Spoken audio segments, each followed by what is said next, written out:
I'm Emerson. I'm at Copious Cats on Instagram, and I'm going to be the moderator for the Powens Tell All today. And happy to be here. So, Shannon, if you'd like to go next. Yeah. Hi, everyone. I'm Shannon from California. This is Lilith here. Lilith. I'm at Little Demon Lilith, my little demon here. I named her after her little demon, although she's not really demon-like. She's very sweet, very, very tolerant. And hi. Awesome. Nice to meet you. And then, Selena, you want to go next? Yep. Hi, I'm Selena from Sanibel Island. I have Dolly and Ramsey. We're at Dolly and Ramsey, and we're excited to be here. That is so awesome. Okay, so welcome everyone who's here today. This is the Powens Tell All. So we're just going to talk about traveling with our cats and kind of what we've done, some experiences we've had, how we've done the training and things like that. And so you guys, what you can do too, I'm going to be facilitating some questions, and then you can also put some questions in the chat. There should be a specific box for questions, and if you feel comfortable and you want to do some audio questions, you can hit the raise hand button, and we can get you on audio to answer questions as well. All right, so let's get started. Let me pull up some questions here. So let's just start from the beginning, and either one of you can go. Whoever feels like it. Just what was your reasoning for wanting to adventure with your cats? Well, it started when Go ahead. Ramsey was a kitten when we got him, and he loved going out in our lanai. He would spend hours out there, and it was like really tough to get him inside. He never wanted to come inside. So I was like, well, I guess I'm going to try harness training him, and he loved it, loved going outside. And then eventually we ended up adopting Dolly. Dolly was a little older, 3 months when we adopted him, and he was found outside, so he loved the outside. So it was really easy to get him to be trained outside as well. Very cool. Love that. I adopted Lilith. She was probably a little over a year, maybe a year and a half when I adopted her. I was a foster fail, major foster fail. I got her like right at the beginning of the pandemic. I'd always wanted to foster some animals, and I was like, well, I'm home all the time, might as well start now. And it was a perfect time to need to get out of the house, and I just decided to bring her with me. And she really loved being outside, going on trails and hiking and just kind of exploring everything. And like you said, she really loved being on the little patio. She'll just sunbathe while my roommate does yoga all morning. She'll just hang out and sunbathe. That is so awesome. We'd love to see it. I have not foster failed yet. I've had a lot of fosters, but one time I nearly failed, but I haven't done it yet. So but it's so awesome when you find that one foster that you really love. So I tried really hard to get her adopted, but that COVID bonding, it really paired us together, and now we're kind of really bonded. Yes, we can't you just use stuck each other for too long. That is so awesome. So what is one thing that you would tell someone who's just starting backpack and or harness training? Slow and easy. Very slow and easy. Start out with a few minutes at a time. Don't force it on them. Definitely associate it with positive reinforcement, whether that's if they're food motivated, treats, but definitely slow. Don't put it on them and then directly go on a hike. That won't work out. Probably freak them out a lot. Yeah, definitely agree with that. You really have to be patient, have lots of treats, and a big part is listening to your cat. Your cat's going to tell you no, and you just need to listen to your cat. Mm-hmm. Yes, that's awesome. Yes, definitely listening to your cat, going slow at their pace is definitely a great way to do that. And then let's see. What is a challenge that you guys had in training your cats, and kind of how did you overcome it? Oof. I think it's just mostly getting her used to the harness and finding the right harness for her and the right sizing. I still feel like the one I have is a little big for her. I always thought she was kind of a big cat, but I think she's just kind of fluffy. So getting her used to it. She kind of would just plop over when I first put it on her. I think she was just kind of confused about it. That was the hardest thing. But like I said, just practice. Once in a while, I'll just put it on her for 5 minutes, just being around the house, especially while she was eating dinner or lunch. And she was just like, oh, okay, like this is fine. And then I would take her just in her harness, but I would hold her and walk to the mailbox. Not necessarily let her walk around, but just so that she was associating it with going outside. That's awesome. Selena? Yep. So we actually had a pretty good experience at first. Ours came later on. We were unfortunately affected by Hurricane Ian. All okay, obviously, but we were in an evacuation center, and then they got a negative connotation with their harness and their backpack, and that was really interesting to overcome because they naturally liked it. So we used a lot of treats. I used calming spray. I left it out when I was gone, so they explored it by themselves. And then eventually one day I came home and Ramsey was like, hey, I'm in the backpack. I want to go. And I was like, this is perfect. Oh my gosh, that's awesome. I'm so glad you guys are okay from the hurricane. Yeah. And that just goes to show too that backpack and harness training isn't just to take your cat outside for walks. It's also so when you have to get up and go, your cat is like, oh, this backpack, oh, this harness, I already know what it is. I'm safe to get in there. It's less stressful when you're already stressed and have to evacuate.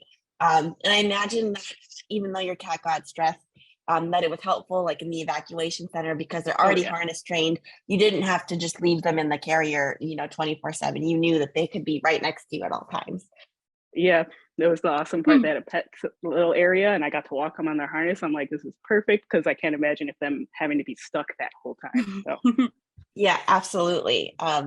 Emergency preparedness is key.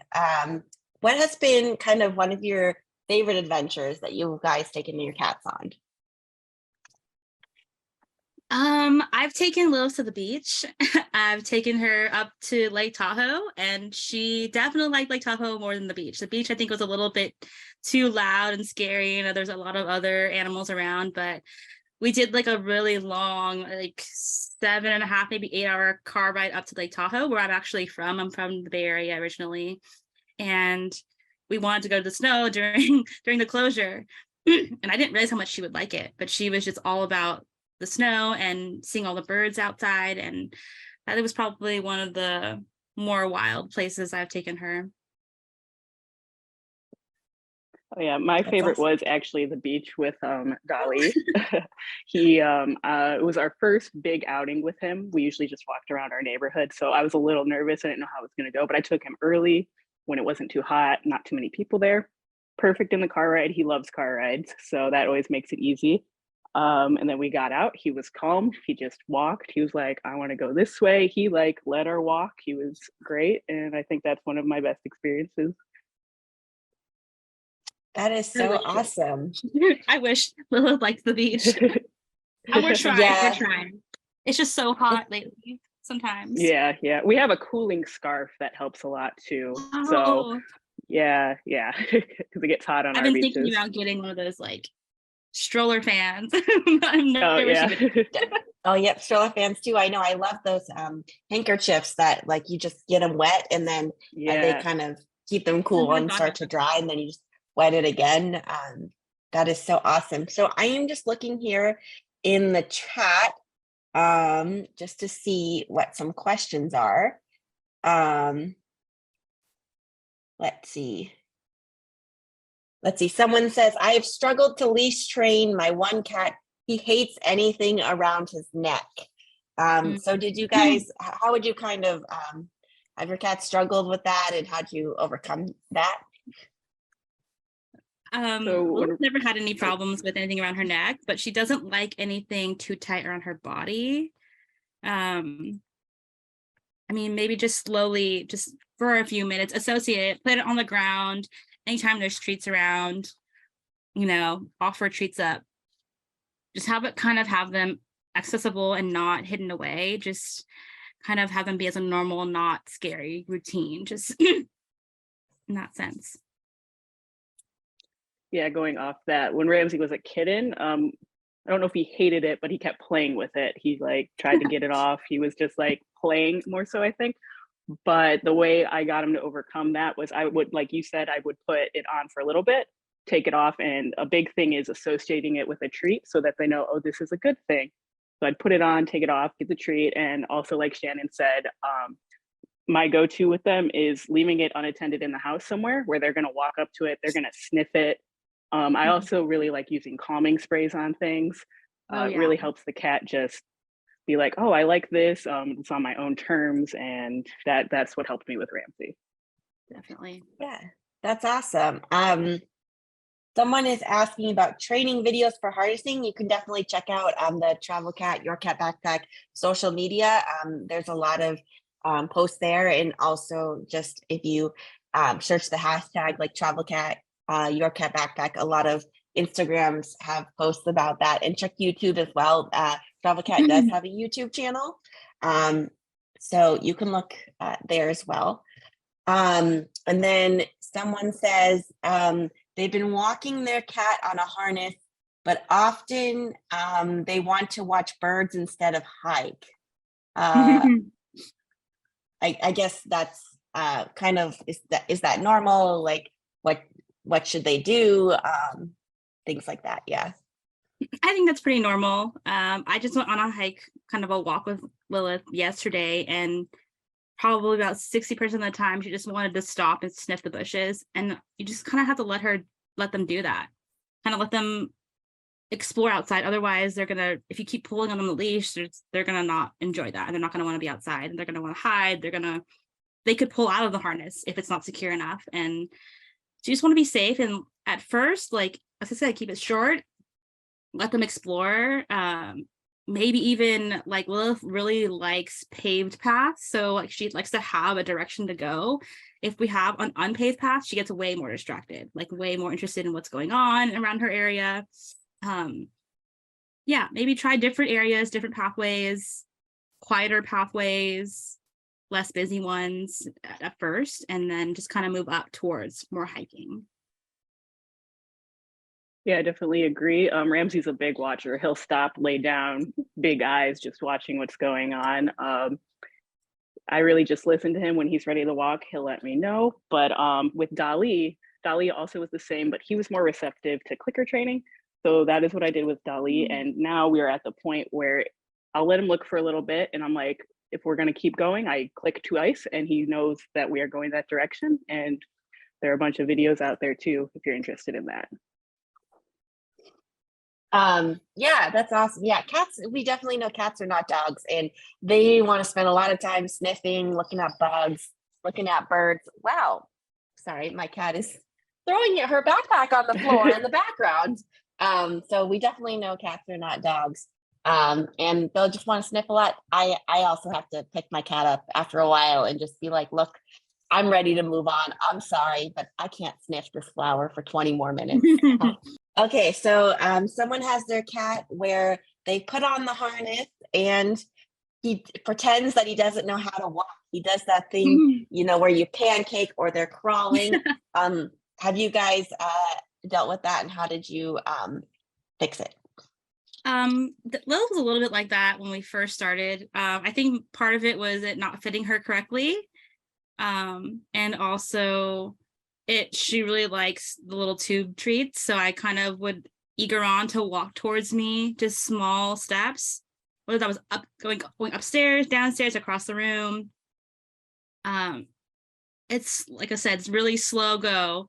Not all cats are just natural harness wearers, and Lilith was not one. But she's pretty used to it now. She doesn't plop over anymore. Yeah, Dolly used to do the low crawl too. And then I realized, like Shannon said, it was because I hadn't adjusted it correctly to where it was comfortable under his legs. So that might be an issue as well. Or as Shannon said, treats help a lot to get them to realize, oh, this is fine, I can walk around.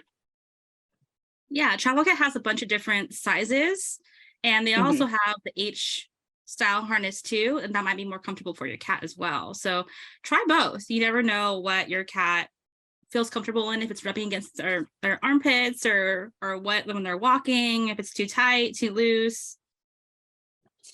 Yeah. Awesome. And then Sorry, guys, I just found the Q&A bar. I was looking at the chat instead, but I see, Shannon, do you have your cat backpack nearby? I do. I have it right here. Lilith was just Okay. taking out in it, but Yes, there is a question. Someone wants to see you put Lilith in the backpack. do I put her in there? Yeah, they want to see how you put her in there. So, Oh my goodness. so Come here, if she's Lilith. willing and able, if just a demo of how she gets in her Okay, yeah. backpack. So I kind of have it on the ground or on a chair, and I just pick her up. She kind of does that, what they say, the temperamental thing where you pick her up like this. Yeah. Her feet just go right in, and then she plops in, and she kind of hooks up like this. And she doesn't love when I close it, so I never close this thing. Mhm. Want to go inside? Oh, right. So she's got the I just option take to the go top in and open, out. and she kind of hangs over my shoulder while we walk. Mhm. Especially if it's a little too hot, she'd rather be in the bag for the first maybe 5-10 minutes of our walk, and then she's like, oh, okay, this is a safe space, and she'll want to get down. She won't really jump. She's never jumped out on me. She'll just kind of like nudge my head, and I'll take the backpack off and pull her out.